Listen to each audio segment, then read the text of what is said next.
السلام علیکم ویورز، آج جو ہمارے پاس ویڈیو ہے وہ پل صراط کے بارے میں ہے۔ اچھا، یاسر، ہمارے مسلمانوں کا بلیو ہے نا کہ ہم نے ایک نہ ایک دن پل صراط سے بھی گزرنا ہے، اور جو بندہ ایماندار ہوا، جو بندہ نیک اعمال والا ہوا، وہ آرام سے گزر جائے گا بجلی کی تیزی سے، اور جو گناہ گار ہے وہ نہیں گزر پائے گا اس سے۔ تو اس مطلب پل صراط کی جو ڈیٹیل ہے نا، وہ انجینئر محمد علی مرزا صاحب بتا رہے ہیں کہ وہ کیا چیز ہے اور کس طرح وہاں پہ لوگ گزریں گے، کس طریقے سے اس سے گزر پائیں گے۔ صحیح ہے۔ میرے بھائیو، یہ پل صراط کا ذکر قرآن میں بھی اشارتاً موجود ہے۔ سورہ مریم کے اندر آپ کو 71 نمبر آیت مل جائے گی، پارہ نمبر 16 کے اندر۔ اعوذ باللہ من الشیطان الرجیم، بسم اللہ الرحمن الرحیم۔ وَإِن مِّنكُمْ إِلَّا وَارِدُهَا، اور کوئی بھی تم میں سے ایسا نہیں ہے مگر یہ کہ اسے دوزخ سے گزرنا پڑے۔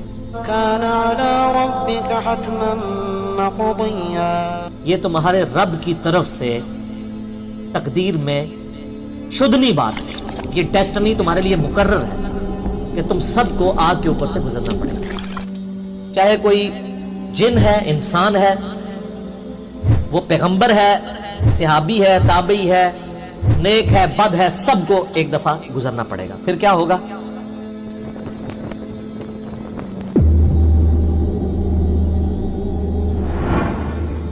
ثُمَّ نُنَجِّي الَّذِينَ اتَّقَوْا وَنَذَرُ الظَّالِمِينَ فِيهَا جِثِيًّا، پھر ہم نجات دے دیں گے اہل تقوی کو، اور جو ظالم ہیں ان کو گھٹنوں کے بل اسی دوزخ میں رہنے دیں گے۔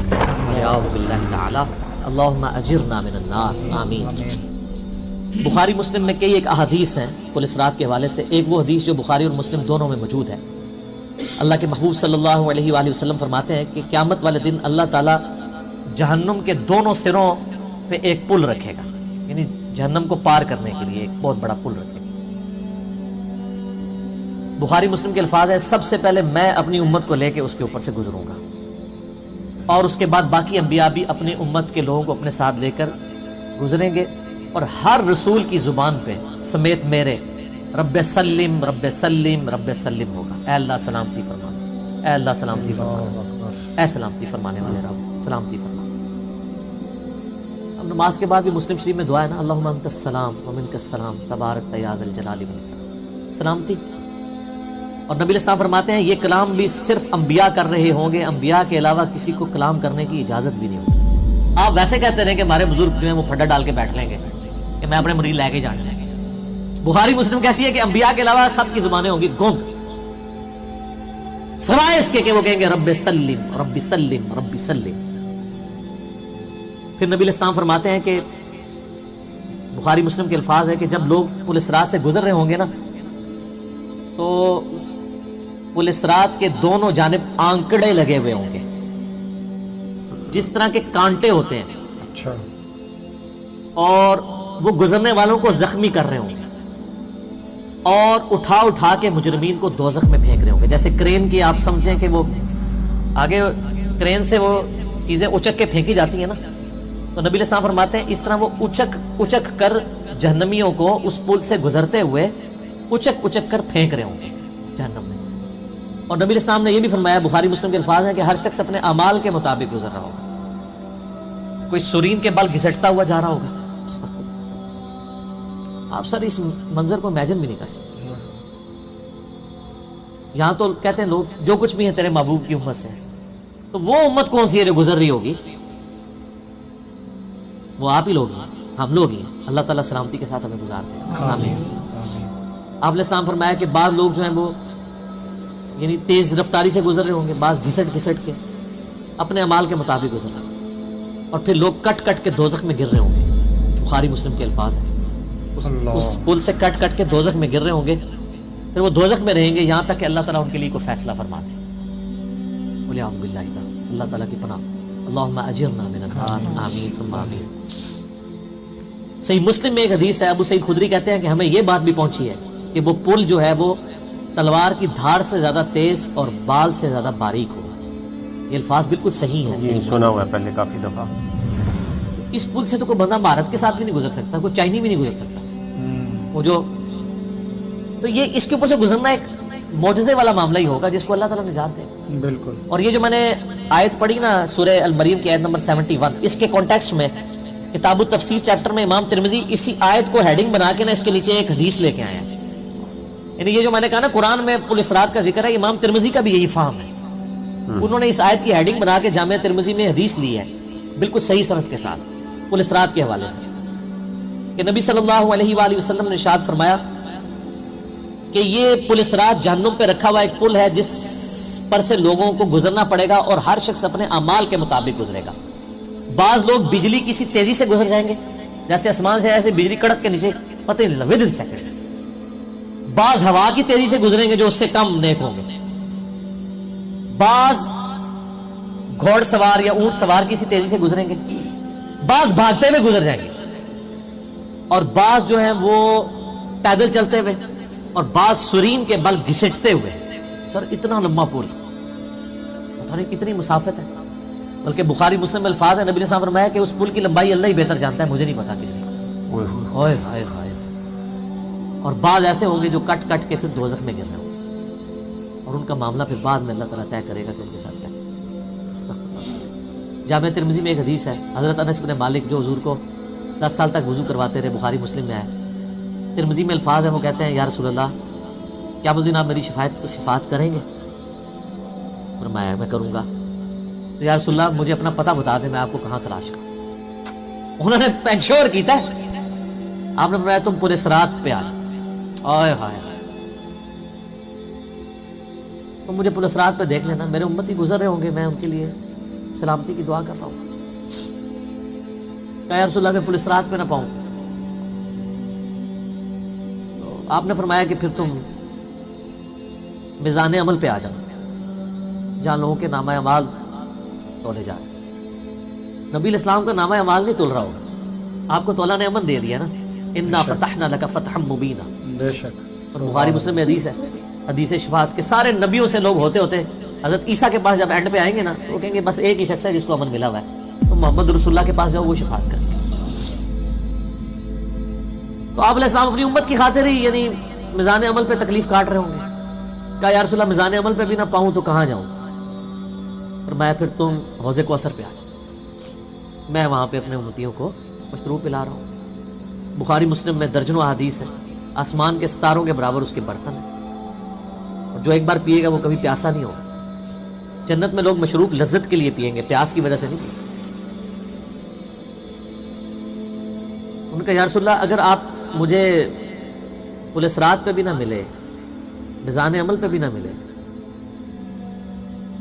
اور آپ صلی اللہ علیہ وآلہ وسلم حوض کوثر پہ بھی مجھے نہ ملے، تو پھر میں آپ کو کہاں تلاش کروں؟ آپ فرمایا تم مجھے تلاش کرنا، میں ان 3 میں سے کسی ایک جگہ پہ ہوں. یاسر ویڈیو تو بہت رلا دینے والی تھی. بالکل ایسے ہی ہے. ایک لمحے میں ایسا لگ رہا تھا کہ بالکل قیامت کا وہ منظر اور وہ جو پل صراط کی جو سچویشن ہے وہ ہمارے سامنے چل رہی ہے. اور یار میں ان سے یاسر انجینئر محمد علی مرزا صاحب سے بہت زیادہ انسپائر ہوں. بہت ہی بہترین اور بہت ہی خوبصورت بات کرتے ہیں اور بات کو سمجھاتے ہیں، نہ کہ کوئی نا ایسے جیسے ہوتا ہے نا ایک بات بالکل چھپا کے کی جاتی ہے یا گول مول کی جاتی ہے، ایسے نہیں، بالکل کلیئر کٹ کرتے ہیں. بالکل انداز بیان ان کا بہت زبردست ہے، جامع بات کرتے ہیں اور بڑی واضح کھول کھول کے بیان کرتے ہیں، جیسا کہ قرآن پاک کا ایک لہجہ ہے کہ وہ ہر چیز کو کھول کھول کے بیان کرتا ہے، تو ویسے ہی بالکل بیان کرتے ہیں اور ہر بندے کو یہ سمجھ آتی ہے کہ وہ بات کیا کرنا چاہ رہے ہیں.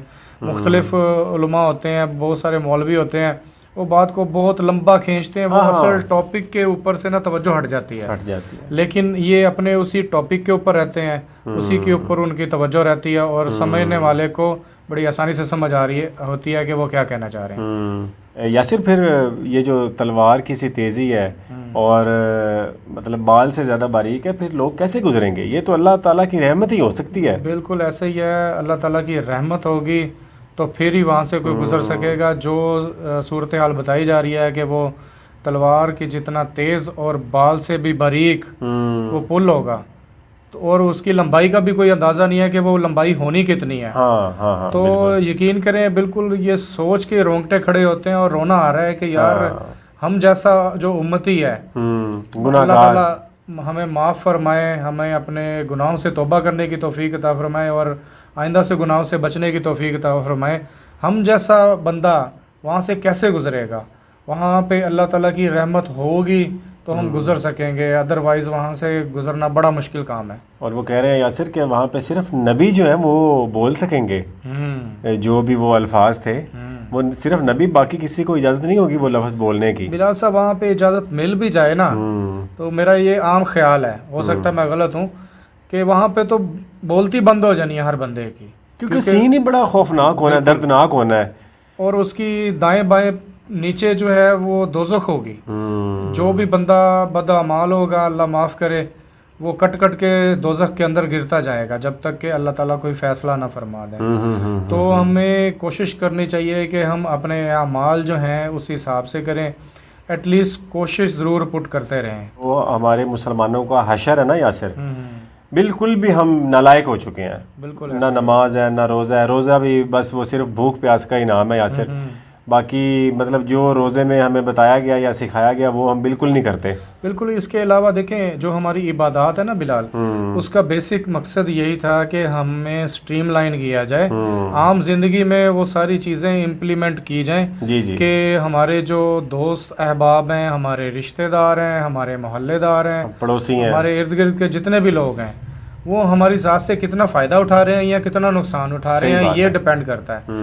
اگر حضرت واصف علی واصف رحمۃ اللہ علیہ کا قول ہے کہ مسجد کے اندر کی زندگی مسجد سے باہر کی زندگی کے اگر برابر ہو جائے تو سمجھے نماز قائم ہو گئی ہے.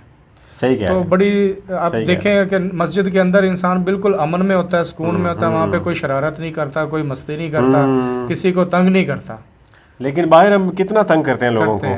تو اگر کسی کا حق مار رہے ہیں، کسی کو دھوکہ دے رہے ہیں، کسی کے ساتھ جھوٹ بول رہے ہیں، ذخیرہ اندوزی کر رہے ہیں، ٹھیک ہے، کسی نہ ملاوٹ کر رہے ہیں، کسی نہ کسی طریقے سے کسی نہ کسی کا حق مار رہے ہوتے ہیں. تو جیسی سچویشن ہم مسجد میں ہوتے ہیں بڑے سکون سے بیٹھے ہوئے، کسی کو تنگ نہیں کرتے، اور اللہ کا نسبتاً باہر کی نسبتاً مسجد کے اندر خوف کھا رہے ہوتے ہیں اللہ تعالیٰ کا، ویسے ہی اگر ہم جو باہر والی زندگی ہے ویسے خوف کھانا شروع کر دیں تو مسئلے حل ہو جائیں گے سارے. بالکل ایسا ہی ہے. مطلب اس کا لب لباب تو یاسر یہی ہے نا، اگر ہم نے اپنے اعمال سیدھے کر لیے نا پھر ہی کوئی چانس بن سکتا ہے کہ ہم پل صراط سے گزر جائیں. دیکھیں نہیں تو نہیں گزر سکتے. بالکل ایسا ہی ہے. دیکھیں ایک عام مثال لیتے ہیں، کوئی بھی عام بندہ ہو آپ کے سامنے ہو، وہ شرارتیں کر رہا ہو، مستیاں کر رہا ہو، کسی کو تنگ کر رہا ہو، تو اس کو دیکھ کے نا خام خواہ غصہ چڑھ رہا ہوتا ہے. ٹھیک ہے، اچھا ایک بندہ ہو وہ کسی کی مدد کرنے کی کوشش کر رہا ہو، کوئی غریب بندہ ہو، اس کو پیسوں کی ضرورت ہو، اچھا اس کی پاکٹ سے بے شک 10 روپے نکلیں، تو آپ جب اگر دیکھ رہے ہوں گے نا تو آپ کو اس کے اوپر پیار آئے گا، آپ کہیں گے کہ یار بڑا اچھا کام کر رہا ہے. صحیح بات ہے. اچھا اسی لیول کو ہم فٹ کرتے ہیں، اللہ تعالیٰ کی ذات جب ہمیں پرکھ رہی ہوگی، دیکھ رہی ہوگی کہ یہ دنیا میں کیا کر رہے ہیں، صحیح، تو ظاہر ہے جب ہم برے اعمال کرتے ہوں گے تو ظاہر ہے وہ ذات نے آخری دن رکھا ہوا ہے ججمنٹ کا. وہ پہلے تو ہمیں کچھ بھی نہیں کہتی، وہ ہمیں چانس دیتی ہے کہ یہ پلٹ آئے میری طرف. ٹھیک ہے، وہ وہاں پہ ظاہر ہے اس کو برا تو لگ رہا ہوگا کہ یار میں نے اپنے بندے کو دنیا میں کس مقصد کے لیے بھیجا. اور ظاہر ہے نسبتاً جو دوسرا بندہ جو اچھے کام کر رہا ہوگا، جو انسانیت کی خدمت کر رہا ہوگا، اپنے والدین کے حقوق پورے کر رہا ہوگا، رشتہ داروں کے حقوق پورے کر رہا ہوگا، ان کے معاملات ذرا اور ہوں گے پھر. ٹھیک ہے، اس پہ اللہ تعالیٰ کو ظاہر پیار آ رہا ہوگا. صحیح بات. اور ظاہر ہے اللہ تعالیٰ قیامت والے دن اس بندے پہ ضرور رحمت کی شفقت اپنی فرمائے گا، اس پہ رحم کرے گا اور پل صراط اور قیامت میں اس کو کامیاب کرے گا، کیونکہ اس نے ایفرٹ تو کم از کم پٹ کی ہے نا. اللہ سے ہم اس کی رحمت کی اپیل کریں گے یاسر. بالکل، ادروائز تو معاملات ہمارے بہت برے ہیں. بالکل ایسے. ٹھیک ہے جی، یہ تھی آج کی ویڈیو دیکھنے کا بہت شکریہ. اللہ حافظ.